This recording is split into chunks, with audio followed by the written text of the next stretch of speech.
왕이여 여호와께 즐거운 찬송을 부를지어다. 기쁨으로 여호와를 섬기며 노래하면서 그의 앞에 나아갈지어다. 여호와가 우리 하나님이신 줄 너희는 알지어다. 그는 우리를 지으시니요 우리는 그의 것이니 그의 백성이요 그의 기르시는 양이로다. 감사함으로 그의 문에 들어가며 찬송함으로 그의 궁정에 들어가서 그에게 감사하며 그의 이름을 송축할지어다. 여호와는 선하시니 그의 인자하심이 영원하고 그의 성실하심이 대대에 이르리로다. 아멘. 제자리에 들어가셔서 찬송가 28장 찬송가 28장 찬송하시겠습니다.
전능하사 천지를 만드신 하나님 아버지를 내가 믿사오며 그의 아들 우리 주 예수 그리스도를 믿사오니 이는 성령으로 잉태 하사 공동녀 마리아에게 나시고 본디오 빌라도에게 고난을 받으사 십자가에 못 박혀 죽으시고 장사한 뒤 사흘 만에 죽은 자 가운데서 다시 살아나시며 하늘에 오르사 전능하신 하나님 우편에 앉아 계시다가 저리로서 사는 자와 죽은 자를 심판하러 오시리라.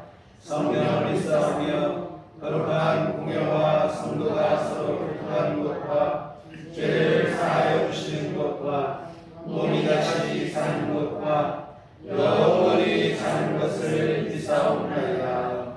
아멘. 성시교독은 교독문 34번입니다.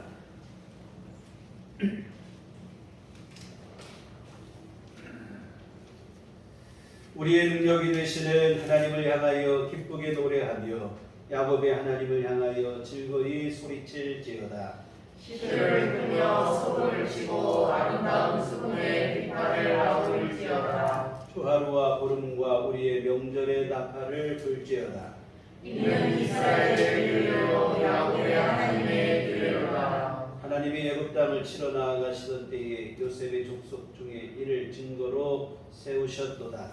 거기서 내가 알지 못하던 말씀을 하더니 이르시되 내가 그의 어깨에서 짐을 벗기고 그의 손에서 광생을 놓게 하였도다. 네가 고난 중에 부르짖음에 내가 너를 건졌고 우리의 소리에 은밀한 곳에서 내게 응답하며 백성이여 들으라. 내가 내게 증언하리라. 이스라엘이여 내게 듣기를 원하노라. 너희에게 다른 신을 듣지 말며 이방 신에게 절하지 말지어다. 나는 너를 애굽 땅에서 인도하여 낸 여호와 네 하나님이니 내 입을 크게 열라. 내가 채우리라 하였으나 내 백성이 내 소리를 듣지 아니하며 이스라엘이 나를 원하지 아니하였다. 성경은 찬송가 5장입니다.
사랑하는 아버지 감사합니다. 우리가 세상을 살아가면서 늘 우리들 앞에 검은 그림자로 다가오는 위험하고 험악한 세태와 상황들과 끊임없이 우리의 육신을 공격하는 각종 질병과 전염병 속에서도 이 순간까지 우리들을 보호해 주시고 지켜주시는 하나님께 깊이 감사드립니다. 우리들이 때로는 육신의 생명을 당연한 것으로 여기는 교만한 생각을 버리게 하시고 하나님이 사랑하시는 자녀들에게 내려주시는 커다란 은혜의 축복임을 깨닫게 해 주시옵소서. 막바지 한여름의 기세가 남아있는 영육간에 지치고 힘드시기에 우리들 교회 교우들을 굳건하게 지켜주시고 사랑하셔서 이 주일 아침에도 하나님 전에 예배드릴 수 있는 귀한 시간과 귀한 성부를 주심에 감사드립니다. 이 시간 우리들 각자의 심령 속에 가지고 있는 하나님께 대한 기도의 제목들이 하나님께 상달되어서 소망하고 기도한 것들이 해결됨을 받고 치유를 받는 가운데 저희들 심령이 감사와 기쁨으로 충만한 예배가 될 수 있도록 인도하여 주시옵소서. 사랑의 주님, 매일 큰 변화 없이 살아가고 있는 우리들의 일상 속에서도 하루하루를 새롭고 의미 있고 복되게 살아갈 수 있도록 우리의 삶을 인도하여 주시옵소서. 길지 않은 짧은 인생 속에서 하루하루를 하나님 앞에 부끄럽지 않게 살게 해 주시옵소서. 내일의 삶 속에서 우리들이 하나님의 선택받은 자녀임을 늘 자각하는 가운데 하나님의 빛의 자녀로서 모범과 칭찬에 전형이 될 수 있도록 인도하여 주시옵소서. 매일 매 순간 하나님이 늘 우리를 지켜보고 있다는 믿음과 생각과 심정으로 우리의 삶이 아름다운 생각과 아름다운 행동으로 늘 충만하게 해 주시옵소서. 한시라도 허투루 주어진 삶과 시간을 허비하지 않도록 인도하여 주시옵소서. 순간을 하나님 앞에 성실하고 당당하고 깨끗하고 죄 없이 값지게 보낸 자만이 천국의 문이 열게 됨을 깨닫게 해 주시옵소서. 주님께서 우리에게 세월을 아끼라고 하셨는데 우리들에게 주어진 그 많은 시간들을 우리들이 얼마나 주님의 영광을 위해서 효율적으로 생산적으로 사용하며 살고 있는지 이 시간 깨닫게 해 주시옵소서. 구원의 은혜를 베풀어 주신 주님께 얼마나 받은 은혜에 보답하는 삶을 살고 있는지 깨닫게 해 주시옵소서. 교회의 머리가 되시는 주님, 다시 기승을 부리는 전염병 장기화를 인하여 우리들 교회를 비롯한 많은 교회들이 어려움에 처해 있습니다. 비록 어려운 상황일지라도 목사님을 비롯한 우리들 교회 교우들이 믿음과 소망을 가지고 기도로 이 어려움을 감당할 수 있도록 축복하여 주시옵소서. 어려움 속에서도 우리들 교회가 하나님으로부터 주어진 사명을 조금도 소홀히 하지 않을 수 있도록 지혜를 주시고 기도로 승리하게 해 주시옵소서.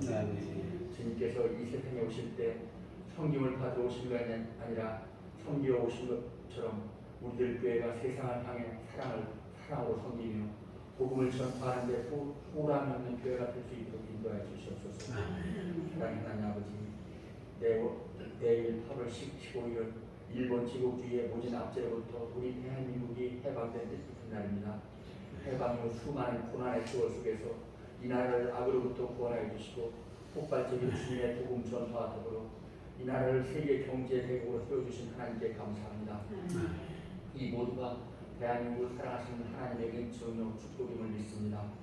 앞으로도 대한민국이 더욱 발전되고 올바른 방향으로 나아갈 수 있도록 우리 믿는 사람들이 먼저 기도하게 하여 주시옵소서. 이 땅의 점차 복음의 소리가 약해지고 악한 이단 세력들이 날로 세를 넓히는 상황 속에서 하나님께서 이러한 사악한 세력들을 멸하시고 이 나라가 온전한 하나님의 나라가 될 수 있도록 역사해 주시옵소서. 사랑하는 하나님 아버지, 오늘 또 말씀을 전하시는 목사님을 영육간에 주님의 능력으로 강건하게 붙들어 주시고 축복하여 주시옵소서.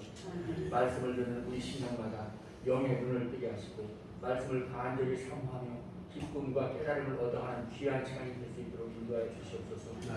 주시는 말씀이 저희들 한 주일 생활 속에서 하나님의 커다란 음성으로 우리의 일거수 일투족을 지배하고 다스리게 하여 주시옵소서. 내 순간마다 우리를 깊이 사랑하시는 예수님 이름으로 감사하며 간절히 기도드렸습니다. 아멘.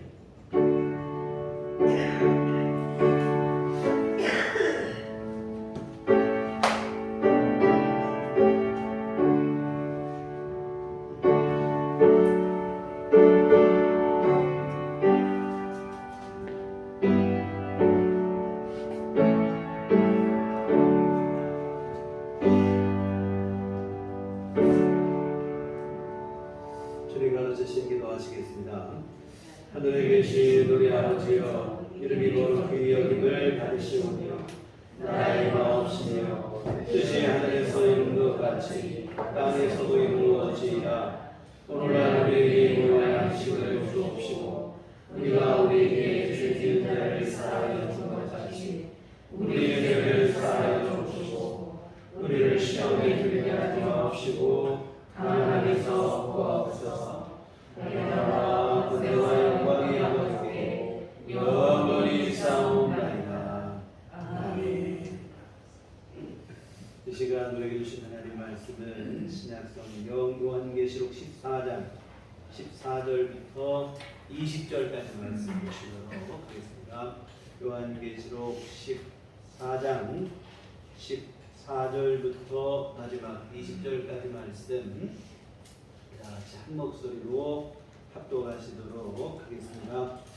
또 내가 보니 흰 구름이 있고 구름 위에 인자와 같은 이가 앉으셨는데 그 머리에는 금멸관이 있고 그 손에는 에리아낫을 가졌더라. 또 다른 천사가 성전으로부터 나와 구름 위에 앉은 이를 향하여 큰 음성으로 외쳐 이르되 당신의 낫을 휘둘러 거두소서. 땅의 곡식이 다 익어버릴 때가 이르렀음이니라 하니 구름 위에 앉으신 이가 낫을 땅에 휘두르되 땅의 곡식이 거두어지니라. 또 다른 천사가 하늘에 있는 성문에서 나오는데 역시 에리한 낫을 가졌더라. 또 불을 다스리는 다른 천사가 사단으로부터 나와 에리한 낫 가진 자들 향하여 큰 음성으로 불러 이르되 내 에리한 낫을 휘둘러 땅에 포도송이를 홀라. 그 포도가 익었느니라 하더라. 천사가 낫을 땅에 휘둘러 땅에 포도를 거두어 하나님의 진노의 큰 포도주틀에 던짐에 성 밖에서 그 틀이 밟히니 틀에서 피가 나서 만물에까지 닿았고 1640년에 퍼졌더라. 아멘. 우리 주님의 은총과 평강이 교회여러분들 함께 하시기를 기원합니다. 지난 한 주간 폭우와 폭염 사이를 널뛰게 하고 가는 정신없는 날씨 때문에 고생들 많으셨습니다. 물론 더 큰 피해를 입으신 그 지역의 분들을 생각하면 우리가 고생스럽다는 말을 하는 것조차도 미안한 마음이 되는데요. 좀 바라기는 조속한 복구가 이루어지고 비 소식이 또 계속 있는데 더 이상의 피해가 없었으면 하는 그 마음입니다. 저는 오늘 불순한 일기 속에도 주님의 은혜를 사모하는 마음으로 이 자리에 함께 나오셨는데 하나님께서 사모하는 은혜를 사모하는 모든 신령에게 큰 은혜를 내려주실 줄 믿습니다. 오늘은 4주 전에 우리가 함께 살펴보았던 알곡과 가라지 비유의 연장선상에 있는 그 말씀을 우리가 살펴보도록 하겠습니다. 마태복음 13장에 기록된 알곡과 가라지 비유에 보면 좋은 씨앗을 뿌린 밭에 가라지가 난 거예요. 종들이 가라지를 발견하고는 주인에게 뽑아버릴 것을 제안을 합니다. 그러나 주인은 추수 때까지 알곡과 가라지가 함께 자라도록 그냥 두라고 하십니다. 이유는 가라지를 뽑으려다가 알곡까지 뽑을까 염려가 되기 때문이라 이렇게 성경에 기록되어 있는데, 사실은 진짜 이유는 오히려 가라지를 통해서 알곡을 연단하시기 위함이라, 그런 얘기를 지난 시간에 말씀드렸습니다. 여러분, 기독교 신앙의 독특함은 고난의 신비에 있어요. 고난이 당장에 불편스러운 일이긴 하지만 저주나 불행은 아니라는 게 성경의 입장입니다. 오히려 고난은 우리를 연단하고 더욱 성숙하게 하고 성장하게 하고, 뿐만 아니라 우리 안에 있는 추하고 악한 것들을 뽑아버려서 우리를 정결하게 하고 거룩하게 하고, 이러한 일들을 우리 안에 이루어 주는 줄 믿습니다. 그래서 이와 같은 가라지를 그냥 두게 하심은 바로 이런 이유 때문에 그래요.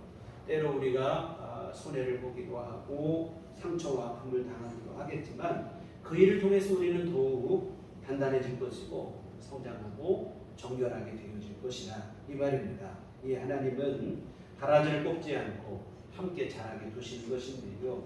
그런데 여러분, 이처럼 알곡과 가라지가 함께 있지만 이 추수의 때가 되면 알곡과 가라지는 더 이상 공존할 수가 없다고 하는 사실입니다. 알곡은 곡간에 버려지고 가라지는 뽑아 불에 사르게 되어지는 거예요. 세상의 추수의 날에도 똑같은 일이 벌어집니다. 알곡과 같은 교회와 성도들에게 그날은 구원의 날이에요. 주님은 성도들을 구원하여 농부가 알곡을 곡간에 들이듯이 천국으로 영접하실 것입니다. 그러나 가라지와 같은 세상은 그날이 심판의 날이 되는 거예요. 타는 불못에 던져지게 된다, 이 말입니다. 이와 같은 알곡과 가라지가 지금은 함께 이 땅에서 공존하지만 마지막 추수의 날에는 전혀 다른 그 결말에 처해지게 될 것입니다. 오늘 본문이 바로 그 얘기입니다. 14절부터 16절까지 말씀은 알곡의 추수에 대한 얘기입니다. 익은 곡식을 거두어 드리는 일로 믿음을 지킨 교회와 성도들을 구원하시는 장면인데, 가을에 수확을 추수에 임하는 농부의 심정을 한번 생각해 보면 좋을 것 같아요. 이른 봄부터 밭을 일구고 씨를 뿌리고, 또한 한여름 떼약볕 속에서 땀 흘려 가꾼 수고에 대한 보상이 가을 추수라는 말이죠. 그래서 가을 추수에 임할 때 뭐 얼마나 힘든 일입니까? 이마에 연신 구슬땀이 흐르지요. 그러나 그 마음은 보람과 기쁨으로 가득하다, 이 말이에요. 이게 바로 우리 예수님의 마음입니다. 믿음을 지킨 교회와 성도들에게 구원의 은혜를 베푸실 때 우리 주님의 마음이 누구보다도 기쁘신 거예요. 교회와 성도들의 고생과 수고를 거두어 주시고 알곡을 곡간에 드리는 것처럼 천국으로 우리를 영접하시며 기쁨을 이기지 못하십니다. 구원받은 우리에게도 그날이 기쁨과 영광의 날이 되겠지만 우리 주님께서 더 기뻐하실 날일 줄 믿습니다. 오늘 본문의 말씀을 보시면 이 구원의 추수를 다른 누구에게 맡기시는 게 아니고 우리 주님께서 친히 하시는 것을 볼 수 있는데, 성도들을 구원하시는 일을 주님께서 얼마나 기뻐하시는지를 알 수 있는 대목입니다. 이 구원의 날에 대한 간절함이 비록 우리에게만 있는 게 아니에요. 우리 주님의 간절함이 더 크신 줄 믿습니다. 교회와 성도들이 고난을 당하고 이 땅에서 어려움을 당하고 힘들 때 누구보다도 안타까워하시는 게 우리 주님이십니다. 하루속히 우리를 구원하고 싶은 마음 간절하죠. 근데 드디어 구원의 때가 있는 거예요. 그러자 우리 주님은 지체하지 않으십니다. 또한 누구에게 맡기시는 게 아니에요. 오늘 본문의 말씀 보면 우리 주님께서 직접 우리를 구원하십니다. 이와 같은 교회와 성도들을 구원하시기를 우리 주님께서 얼마나 간절히 기다리셨는지 또한 그 일을 얼마나 기뻐하시는지를 우리가 알 수 있는 장면인데요. 이와 같은 교회와 성도들에게 마지막 추수의 날은 구원의 날이 되어질 줄 믿습니다.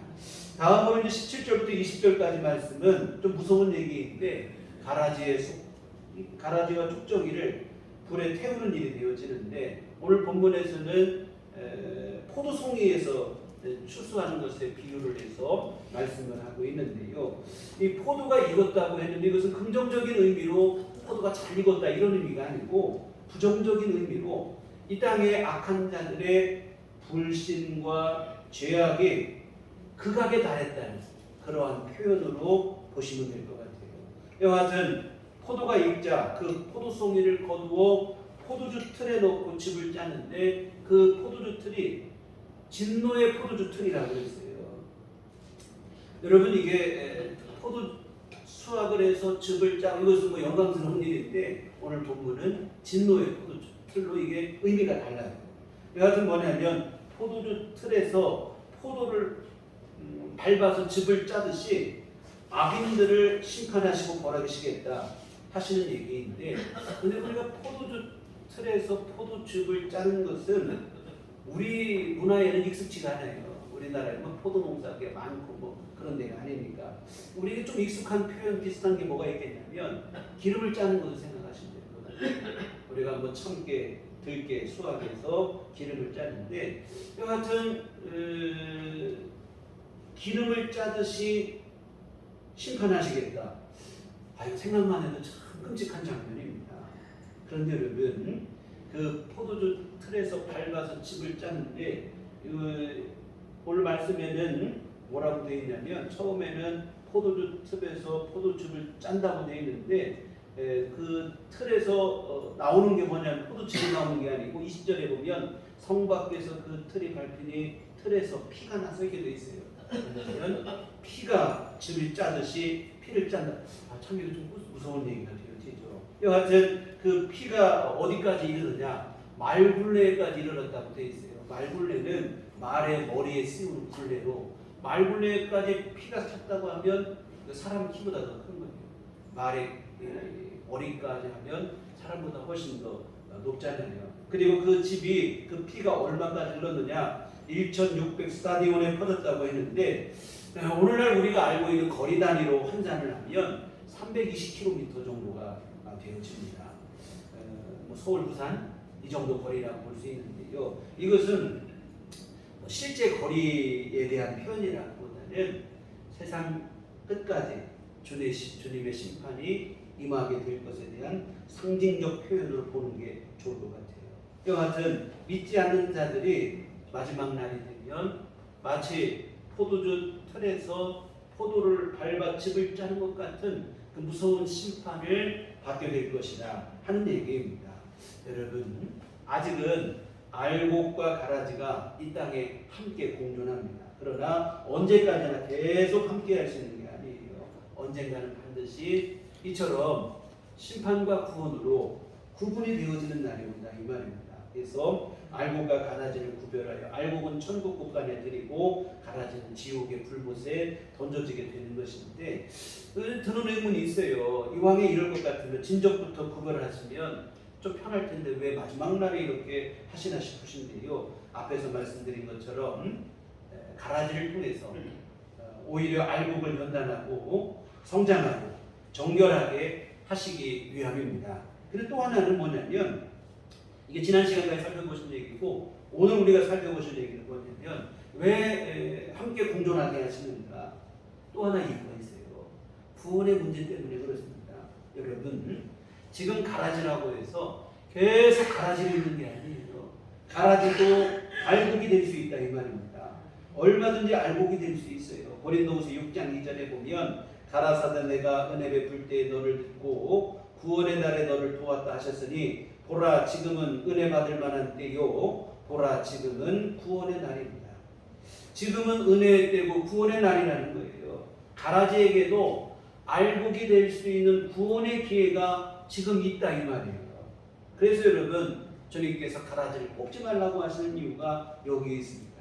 그리고 주님은 여러분 조금이라도 더 많은 이들이 구원받기를 바라시는 그 마음 때문에 추수의 때를 급하게 진행하시지 않는 거예요. 베드로후서 3장 9절에 보면 주의 약속은 어떤 이에 더디다고 생각하는 것 같이 더딘 것이 아니라 오직 너희를 대하여 오래 참사 아무도 멸망치 않고 다 회개하기에 이르기를 원하시느니라. 하나님이 심판의 때를 늦추시고 주님 다시 오시는 날이 우리가 볼 때는 왜 이렇게 더딘가 싶은데요. 이유는 뭐냐면 한 영혼이라도 더 구원받기를 바라셔서 우리 주님께서 오래 참으시는 것인 줄 믿습니다. 이와 같은 여러분, 가라지라고 해서 영원히 가라지로 남는 게 아니에요. 아직은 구원의 은혜가 부어질 때이기 때문에 얼마든지 가라지도 알곡이 될 수 있는 그런 기회가 있는 줄 믿습니다. 여러분, 대표적인 성경의 사례들을 보세요. 바울 사도 같은 경우 아니겠어요? 바울 사도는 교회와 성도들을 핍박하고 박해하는 사람이었습니다. 그러나 박해를 위해서 다메섹으로 원정을 떠나는 그 길에서 부활하신 예수님의 음성을 듣습니다. 그리고 변화되어서 그는 알곡이 되어져서 천국 복음을 전하는 복음 전도자로 일생을 헌신한 줄 믿습니다. 삭개오도 마찬가지죠. 그는 여리고성의 세리장이었어요. 당시 세리는 우리나라 일제강점기 친일파에 비견될 수 있는 대표적인 매국노입니다. 그런데 삭개오는 그런 세리 중에서도 큰 도시 여리고의 세리였고 그 중에서도 가장 높은 세리장이었어요. 이걸 볼 때 우리가 알 수 있는 게 뭡니까? 삭개오는 사람들의 손가락질, 멸시 이런 거 신경 쓰지 않는 거예요. 그런 것보다도 돈에 더 목적을 두고 살던 지극히 육신적이고 탐욕적이었던 사람이었습니다.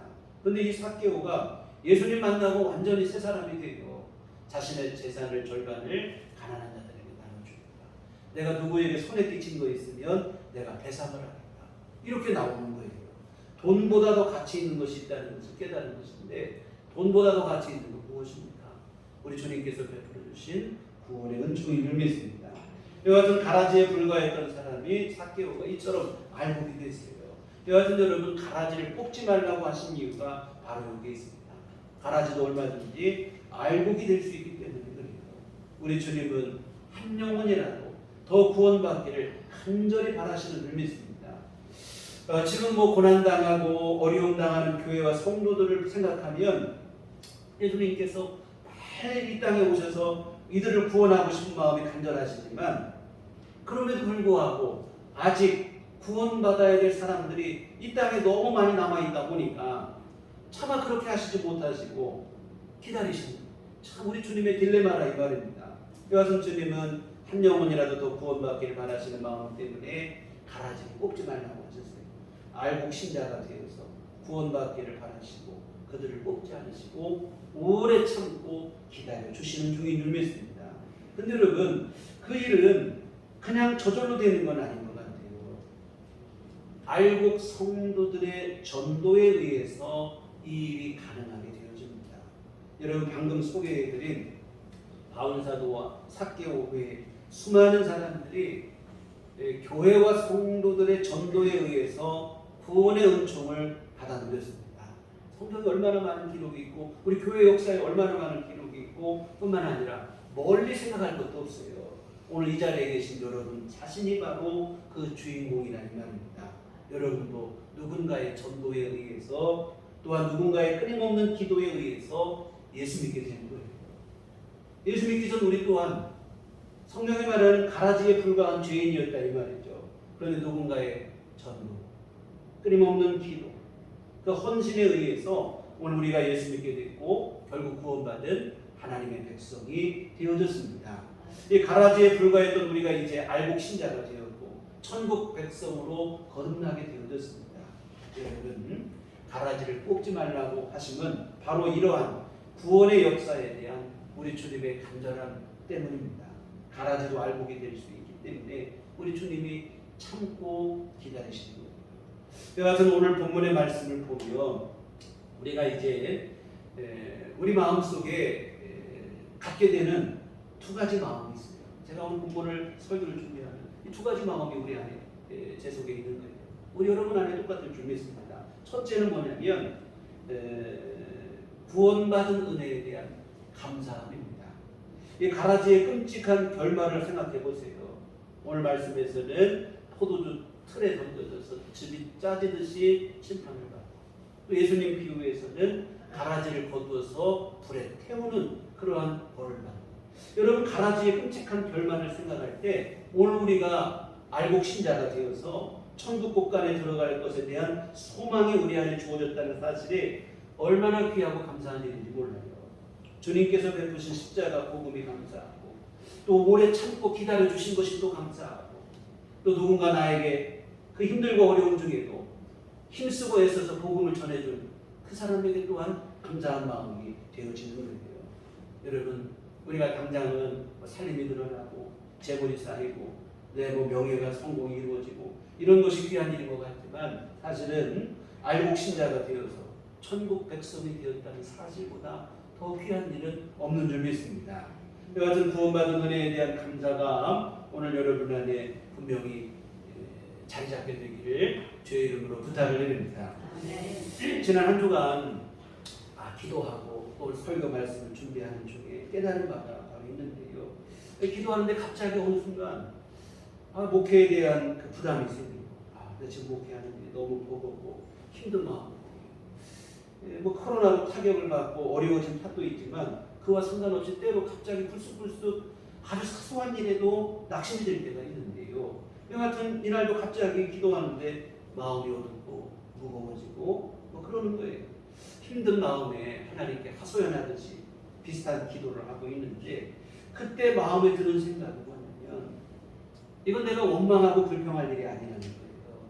이건 내가 원망하고 불평할 일이 아니라 내가 감당해야 될 내 몫의 십자가고, 그러므로 이 십자가를 잘 감당해야 되고, 그리고 십자가를 잘 감당하는 것만이 내가 주님 앞에 서는 날 영광이 될 것이다.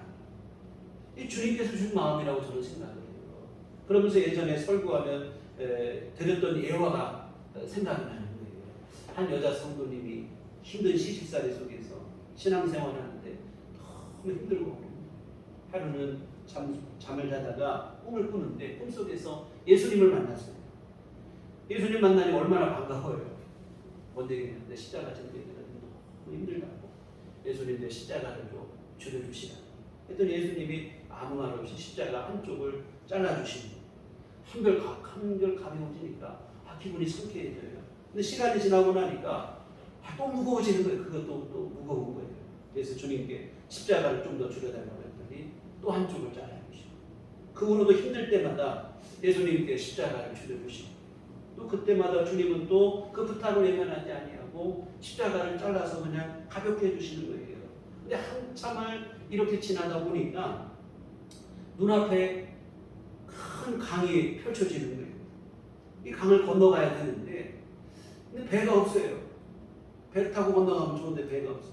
어떻게 건너가야 되나 고민하고 있는데, 보니까 옆을 보니까 다른 신자들이 자신들이 지고 온 십자가를 강물에 띄우더니 그 십자가를 의지해서 강을 건너는 거예요. 그래서 자기도 어떡할까 보니까 이미 십자가가 너무 작아질 대로 작아진 거예요.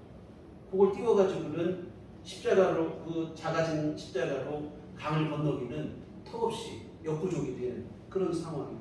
이 강을 건너지 못해서 애를 태우다가 깨보니까 꿈이었던 거예요. 그래서 이 성도님이 그때부터 원망하지 않고 탓하지 않고 십자가를 감사함으로 잘 감당했다는 그런 얘기인데요. 우리가 신앙생활을 오래 하다 보면 구원받은 은혜는 자꾸 잊어버리고, 현실의 문제, 내가 감당해야 될 십자가의 무게, 이것 때문에 원망과 불평에 사로잡힐 때가 많이 있어요. 근데 여러분, 오늘 내가 감당해야 될 십자가의 무게를 생각하기 이전에 나를 위해서 주님께서 십자가에 생명 바치시고 나를 구원하신 것을 먼저 기억하셔야 될 줄 믿습니다. 내가 정말 어떻게 구원받았는가, 구원받은 은혜가 얼마나 감사하고 영광스러운 일인지를 분명히 알아야 돼요. 그 구원의 은혜에 대한 감사함이 우리 안에 이처럼 분명해야 십자가도 감당할 수 있는 거죠. 내 앞에 주어진 신앙생활을 묵묵히 잘 감당하고 기어이 승리를 거두게 되어질 줄 믿습니다. 여러분, 불에 살라지고 말 가라지에 불과한 우리가 예수님의 십자가 죽으신 덕분에 알곡이 되어 천국에 들어갈 수 있게 되어졌습니다. 이 구원의 은혜를 잊지 않았으면 좋겠습니다.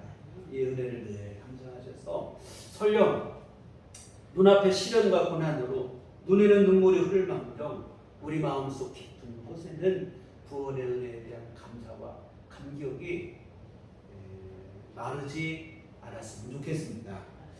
여하튼 일단은 먼저는 오늘 말씀 보면 감사해. 구원받은 은혜에 대한 감사.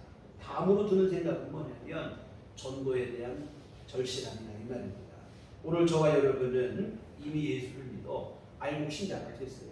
천국을 소망하고 확신하게 되어졌습니다. 감사한 일이죠. 그러나 여러분, 감사하면 끝나는 게 아니에요. 아직 우리 주변에는 이 은혜를 누리지 못한 이들이 여전히 가라지의 상태로 남은 이들이 많이 있다고 하는 사실입니다. 가족과 친척과 친구와 동료, 이웃 중에 아직도 여전히 가라지의 상태들이 있어요. 그들을 생각할 때 어떻게 되어야겠습니까? 구원에 대한 간절함이 오늘 여러분 안에 있어야 될 줄 믿습니다. 여러분, 한 영혼이라도 더 구원받기를 바라시는 우리 예수님의 마음을 생각해서도 그렇고, 아직 구원받지 못한 내 가족과 이웃과 동료를 생각할 때도 그렇고, 그들의 구원에 대한 간절함이 우리 안에 일어나야 됩니다. 근데 여러분, 이런 간절함이 점점 사라지는 거예요. 왜 그러냐면 지금 그냥 함께 잘 지내고 있으니까 괜찮은 줄 아는 거예요. 지금까지 그렇게 지냈으니 앞으로도 뭐 그렇겠지 하는 아니란 생각이 들 때가 있어요. 그러나 여러분, 그렇지 않습니다. 지금 말씀드린 것처럼 지금은 알곡과 가라지가 함께 공존하지만 마지막 추수의 때가 되면 알곡과 가라지는 철저히 구분이 될 수밖에 없습니다. 절대로 함께 할 수가 없습니다. 아무리 가까운 내 가족이라도, 이 사람은 내 친한 친구라도, 내 사랑하는 가족이라도, 그런다고 해서 함께 가는 게 아니고 알곡이 되지 않으면, 여전히 가라지면 서로 구분될 수밖에 없어요. 그날에는 믿음의 유무에 따라 전혀 다른 길로 갈 수밖에 없는 거예요.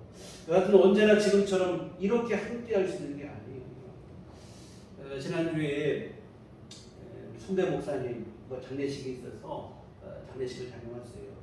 부모님을 여의고 슬픈 마음이지만 보니까 유족들이 다 믿음이 있는 분들이다 보니까 슬픔이 있지만 그 슬픔 속에 오히려 소망이 보이는 거예요. 다시 만날 것에 대한 소망이 오히려 더 커 보였습니다. 죽음으로 인한 이별이 영원한 이별이라면 이게 너무도 슬프고 가슴 아프고 애석한 일이 되어지겠죠. 그러나 영원한 이별이 아닌 것이 유족들에게 큰 위로로 작용을 하는 거예요. 또한 고인께서 지병으로 고생을 하셨는데 이제 지금 다시 아픈 것도 없고 복하는 것도 없고 죽는 것이 없는 주님의 나라에 이르렀다는 그 사실에 오히려 감사하고 안도를 느끼는 그 유족들의 마음이 느껴지는 그러한 장례식이었습니다. 사랑하는 여러분, 오늘 여러분의 인간관계 울타리 안에서 한번 생각해 보셨으면 좋겠습니다. 그 무엇보다도 소중한 사람들인데 이들은 나와 함께 영원히 함께 할 수 있는 믿음의 사람들이 되었는가, 이걸 한번 생각해 봤으면 좋겠습니다. 그렇지 않다면 여러분, 이보다도 슬프고 불행한 일은 없어요. 여러분, 지금 괜찮으니까, 지금 뭐 별일 없으니까 괜찮은 게 절대로 아닙니다. 지금 당장 심판받는 것도 아니니 앞으로도 뭐 괜찮겠지, 아니에요. 믿음이 없다면 끔찍한 심판의 형벌에 놓일 수밖에 없어요. 추수의 때가 되면 반드시 서로 다른 운명으로 갈릴 수밖에 없다 이 말입니다. 그런데 우리는 반복되는 일상에 속아 넘어가는 거예요. 매일 그냥 똑같은 일상에 반복돼요. 지금까지 별일이 없어, 앞으로도 뭐 별일이 있겠나, 이대로 괜찮겠지, 안일하게 생각하는 거죠. 여러분, 지독한 착각입니다. 믿음의 유무에 따라 완전히 다른 길로 구분될 수밖에 없어요. 더 문제는 여러분, 이 한 번의 구분이 영원한 구분이 된다고 하는 사실입니다. 다시 말해 영원한 이별이 된다는 거예요. 여러분, 자식이 군대만 가고 얼마나 안타까운 마음입니까? 근데 영원한 이별이라고 하니 이게 얼마나 무서운 일이에요. 그런데 문제는 여러분, 여기서 끝이 아니에요. 더 문제는 영원한 이별이더라도 그래도 그 사람이 어디선가 잘 살기만 하면 그래도 잘 살고 있으니 내 마음의 위안을 삼을 수 있어요. 근데 여러분, 잘 사는 게 아니에요. 불못에 던져지는 무서운 심판이라고 하는 사실입니다. 사실은 이 사실이 우리의 마음을 더 아프게 하는 일도 작용할 것입니다.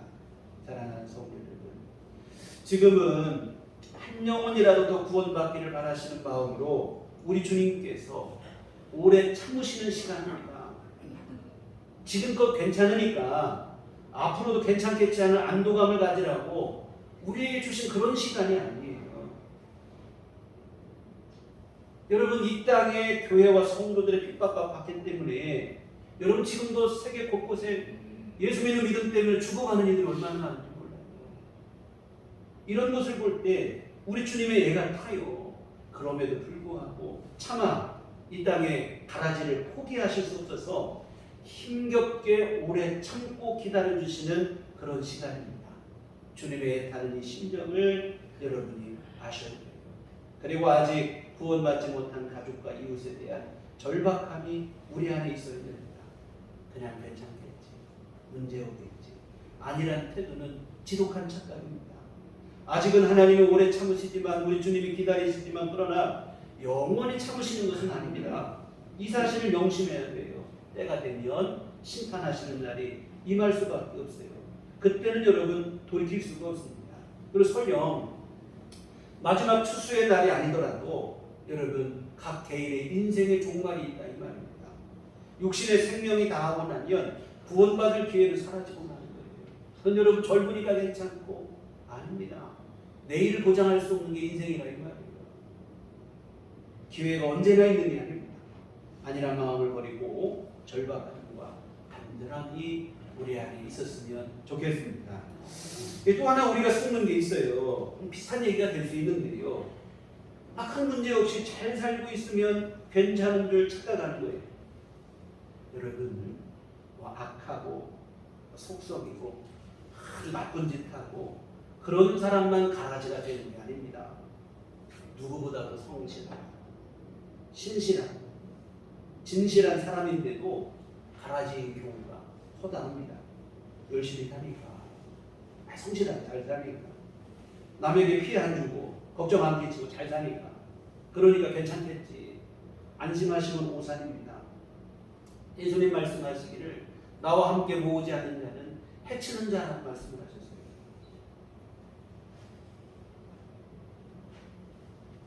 여러분, 성실한 삶의 자세로 조용히 그리고 차근차근 지옥을 향해 나가는 일이 있어요. 이게 사실은 참 무서운 일입니다. 속이라도 썩이면 그 사람 때문에 기도하고 구원받기 기도하는데 너무 성실하고 진실한 해결칠 것도 없고 남에게 손해끼칠 것도 걱정할 것도 없고 조용히 묵묵히. 그런데 그 길이 조용히 묵묵히 좋은 길로 가면 좋은데 험한 길로 가는 경우들이 있다. 근데 여기에 속는다는 거예요. 여러분, 아무리 성실하고 신실하다고 해도 그 안에 믿음이 없고 구원받은 간증이 없으면 여전히 가라지에 불과할 뿐입니다. 알곡처럼 보이지만 가라지에 불과해요. 여러분, 아무리 부와 명예를 얻고 성실하고 진실하게 산다고 해도 여러분 그것 가지고 잘 살고 있는 것으로 착각하시면 안 돼요. 그 마음속에 믿음이 있어야 잘 살고 있는 것인 줄 믿습니다. 여러분, 그 영혼을 위해서 기도하시고 전도하셔야 돼요. 특별히 여러분 사랑하는 우리의 가족들을 위해서 더욱 그렇게 하셔야 됩니다. 세상 무엇보다도 소중한 존재가 바로 우리의 가족입니다. 요즘은 그런 일 없는데 오래전에 보면 부모님이 돌아가신 경우 마땅히 추억할 만한 사진도 변변치 남기지 못한 경우들이 허다했어요. 요즘에는 핸드폰으로 하도 찍으니까 사진이 즐겨하는데 예전에 그러지 못했잖아요. 근데 부모님이 그냥 돌아가시고 나니까 부모님 뵐 수 없는 것도 안타까운데 보니까 기억할 만한 사진 한 장조차 없다고 울고 서운해하시는 분들을 종종 봐요. 여러분, 추억할 사진이 없는 것만으로도 서러운 존재가 바로 우리의 가족입니다. 하물며 여러분, 영원한 천국에서 함께하지 못한다면 이보다 더 애석한 일이 어디 있겠습니까? 앞에서 말씀드린 것처럼 지금은 은혜 받을 만한 때, 구원의 날이에요. 기회 지나가기 전에 여러분 끊임없이 기도하시고 전도하셔야 될 줄 믿습니다. 정말로 여러분 간절히 기도하시기 바랍니다. 절박한 그 심정으로 여러분이 기도하시고 또한 전도할 때는 여러분이 간절한 그 마음을 담아서 진심으로 가족 전도할 때 좀 해지는 문제가 또 뭐냐면 절박한 마음이 드러나는 오히려 부작용이 돼요. 왜 그러냐면 감정적으로 치우치게 되기 때문에 그렇습니다. 조급하고 절박한 마음 때문에 강압적이 되기도 하고 육신적인 감정으로 그냥 막 화가 나고 그럴 때 있어요. 그러면 오히려 일을 그르치는 거예요. 기도는 여러분 절박함으로 간절함으로 하시되 전도에는 진심을 여러분 마음속에 있는 중심을 담아내는데 중점을 두셔야 될 줄 믿습니다. 여하튼 끊임없이 기도하시고 진실한 사랑을 베푸시기를 부탁드립니다. 사랑하는 성도 여러분, 구원받은 은혜 여러분 먼저 감사하시기 바랍니다. 아울러 아직 구원의 은혜를 함께 누리지 못하는 가족과 이웃을 위해서 간절한 마음으로 기도하시고 전도하시기 부탁드립니다. 이것이 바로 구원받은 성도의 마땅한 책무입니다. 여러분 이 의무를 여러분이 잘 하셔야 돼요. 이걸 잘하지 못하면 주님께만 죄송한 일이 되는 게 아니에요. 내가 감사함과 전도를 잘못하게 되면 주님께만 송구한 일이 되는 게 아니라 그 이전에 사실은 여러분 자신에게 화가 돼요. 왜 그런가 하면 알곡이 가라지가 되는 불상사가 벌어질 수 있기 때문에 앞에서 가라지가 알곡이 될 수 있다고 말씀드렸는데요. 반대의 경우도 가능합니다. 알곡이 오히려 가라지가 될 수도 있어요. 예수님 말씀하시기를 먼저 된 자가 나중 되고 나중 된 자가 먼저 될 수 있다고 하셨습니다. 그래서 여러분 가라지가 전도하면 가라지도 알곡이 되지만 알곡도 자기 의무를 다하지 못하면 오히려 나중에는 가라지를 전락하고 마는 거예요. 그래서 여러분 감사를 잃어버리고 전도를 잃어버리면 감사와 전도만 잃어버리는 게 아니라 사실은 하나님을 잃어버리는 일이 되고 내 안에 있는 믿음을 잃어버리는 것이고 그 믿음에 주어진 구원의 은총을 잃어버리는 일이 되어진다고 하는 사실입니다. 그래서 여러분 알곡이 가라지가 되는 불행한 일은 우리들 교회 교우들한테는 절대로 없기를 부탁드립니다. 여하튼 구원받은 은혜 감사하시고 감사한 그 마음으로 전도하시고 특별히 사랑하는 우리의 가족에게 먼저 전도하시기를 부탁드립니다. 이렇게 여러분이 감사함으로 또 전도하심으로 임하실 때 여러분의 가족이 살아나게 되고 뿐만 아니라 여러분의 믿음도 더 활기를 찾게 될 것이고 여러분의 영혼의 생기가 넘치게 되어지게 되고 여러분의 믿음이 더 굳건히 지켜지게 될 줄 믿습니다. 여하튼 주님 다시 오시는 날 점점 다가오고 있는데요. 오늘 사랑하는 우리 교회 모든 교우들 또한 여러분의 가족과 이웃 모든 이들이 다 알곡 신자가 돼서 천국 천국에 드려지는 영광을 받아 누리게 되시기를 주님의 이름으로 축원합니다. 기도하시겠습니다. 하나님 아버지, 참으로 주님께서 간절히 바라시는 것은 이 땅의 교회와 성도들을 구원하시는 그날인 줄 믿습니다. 우리 주님의 간절한 뿐만 아니라 또한 오늘 우리의 또한 기대 또한 주님 다시 오시고 우리를 구원하시고 천국에 이를 것에 대한 소망을 갖고 살아가고 있습니다. 하나님 아버지, 오늘 귀한 말씀 속에서 우리 안에 정말 우리 안에 먼저 이와 같은 구원의 은혜가 있게 되고 천국 소망이 있게 되어진 것에 대한 감사함이 있게 하여 주시옵시고 또한 그 감사한 마음으로 아직 주를 알지 못하는 우리 주변을 향하여 절박한 심정이 되게 하시고 간절한 마음으로 전도할 수 있는 우리 모두가 되게 하여 주시옵소서. 감사함과 전도함으로 우리 믿음이 살게 하시고 우리 주변이 또한 살아나게 하시고 하나님께 영광이 되는 우리의 삶이 되게 하여 주시옵소서. 예수님 이름으로 기도했습니다. 아멘. 찬송가 589장 찬송하시겠습니다.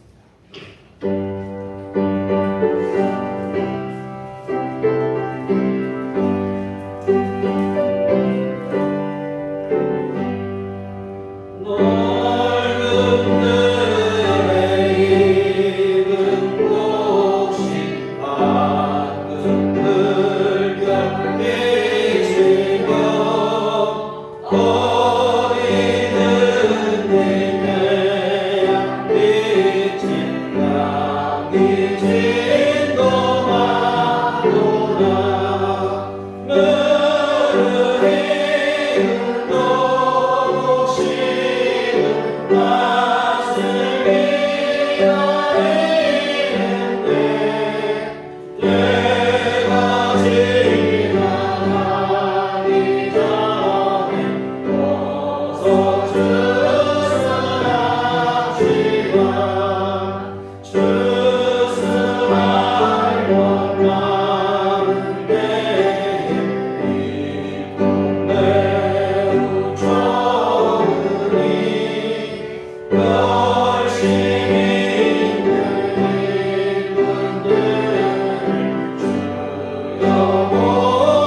귀하신 은혜 감사합니다. 바라지에 불과했던 우리 주님 십자가에 생명 바쳐 구원하시고 하나님 나라 백성 되게 하시니 감사를 드립니다. 아버지 하나님, 우리가 힘든 세상 속에 살면서도 하나님 아버지의 은총 가운데 살게 하시고 천국에 대한 소망으로 힘을 얻게 하시고 담대하고 승리하는 삶을 살게 하시니 감사를 드립니다. 귀하신 주의 은총 감사하며 주님 앞에 이 헌금을 드립니다. 하나님 기뻐 받으시고 한량없는 은총 베풀어 주시어 주님의 귀한 뜻 이루게 하여 주시옵소서.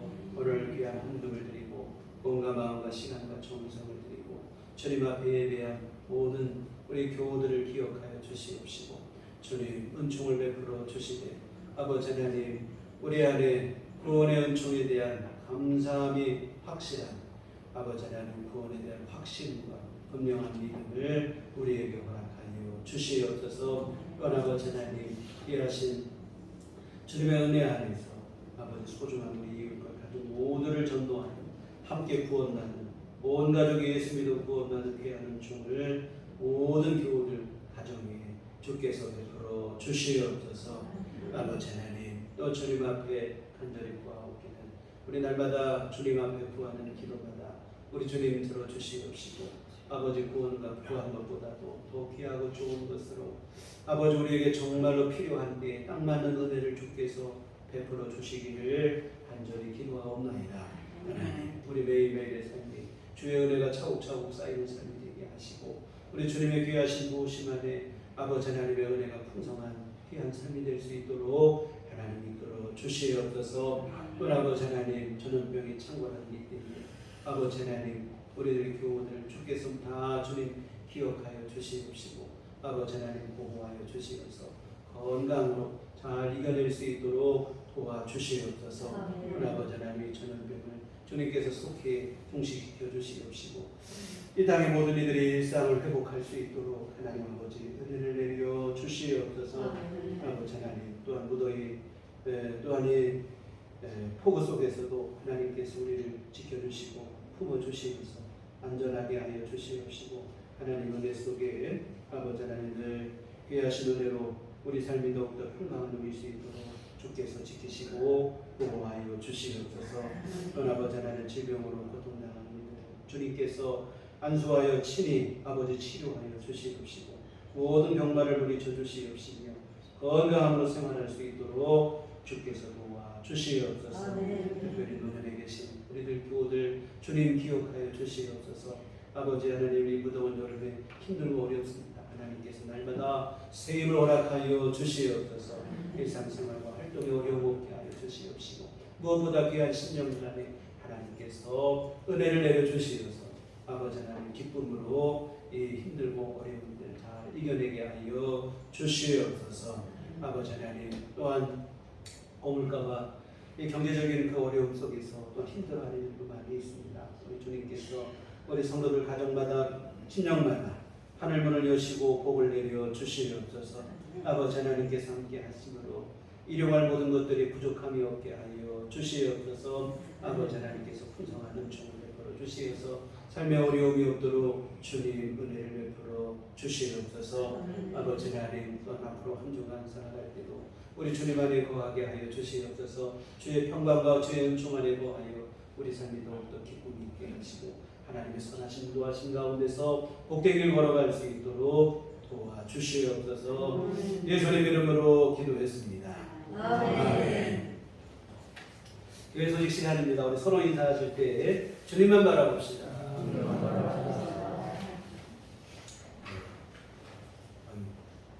잘못 나간 얘기 지난해 두 번째 방문은 개인 방역과 건강 관리에 유의하시길 부탁드립니다. 조금 고점만 찍으면 좀 많이 단단해진다고 하니까 불편하시고 힘드시다고 시기를 잘 극복하시고 이겨내셨으면 좋겠습니다. 요즘 뭐 그냥 더위 아니면 비가 피인 것 같아요. 하루는 막 비가 온다, 하루는 엄청 더운다.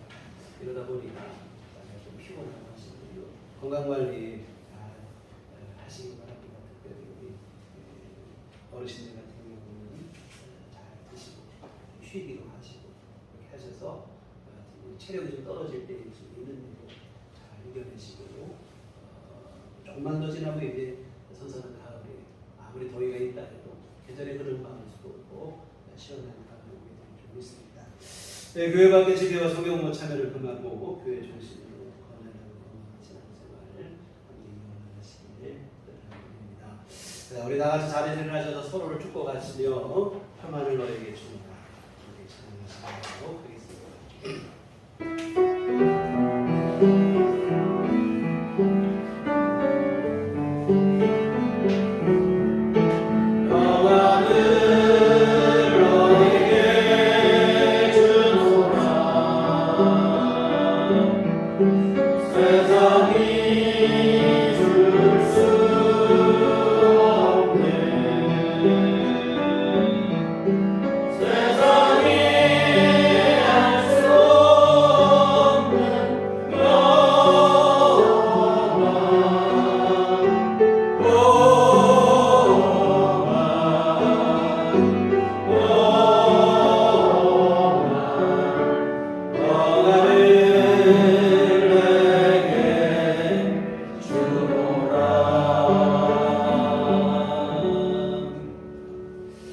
오직 성령이 너희에게 임하시며 너희가 권능을 받고 예루살렘과 온 유대와 사마리아와 땅끝까지 이르러 내 증인이 되리라.